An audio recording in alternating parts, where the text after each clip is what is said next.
طبعا اللي ما أعرف يا جماعة وش هو البرنامج ذا. برنامج أحلام جابت له ناس يمدحونه. ولا هو باي مدح يا ناس، مدح بذلال ومغطين عيونه، عيونه مشتركين، يعني مسخرة قسم بالله العظيم. يعني من أول بعض الدعاة ومشايخ يقولون الفن عفن، وأقول هذول ما عندهم سالفة متشددين. لا فعلا الآن الفن عفن، شيء يقرف الصراحة. جايبت له واحدة قال لك من معجبات وتقول إني أنا مستعد أخون عشانك يا أحلام. أبغى أرسلكم مقطع، قسم بالله شيء قطعة سب. انت مستعدة تخوني كرمال احلام؟ ايوه.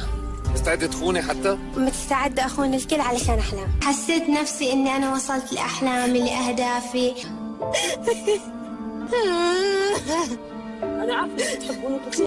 اسالكم بالله هل وجه احلام محرض للخيانه؟ بالعكس والله، اللي يشوف ان يكره الحريم ان غدي بزرنجي من القهر.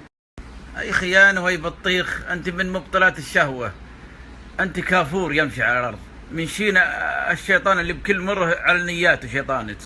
اتركوا المشتركه اللي تسوي. شوف المشترك الثاني طلبه، قالت له انت غيرتي لي حياتي، وراه غيرت حياتها. شوفوا تكفون. انت انقذتي حياتي. انقذت حياتك؟ ايوه، زوجي كان بيعاملني معامله اكتر من القاسيه. انت لما جيتيني في المنام قلتي لي نوضي يا هبله، انت ما تستاهلي العيشه دي. انا كنت منطويه كثير وكنت مكتئبه كثير. جيتها بالمنام قالت له قومي يا هبله، انت ما تستاهلين العيشه ذي، فتغيرت حياتها. يلا شوفوا العفن الفن. يخرب بيتك احلام، ما تجي لحد بالمنام الا على شكل جاثوم، مره لاحقك بخشبه بعسيب، شيء حول كذا. يا جماعه بعيدا عن الطقطق، وش تبي توصل له احلام؟ يعني هي بمراحل ما قبل سلوى مطيري بالضبط، بل ملي. جميع قنوات العالم يحطون لجنه للمحتوى، لاي برنامج يجيب عرض على القناه. انت يا قناه دبي وين اللجنه ذي؟ وش الخربطه؟ هذا برنامج يعرض ذا.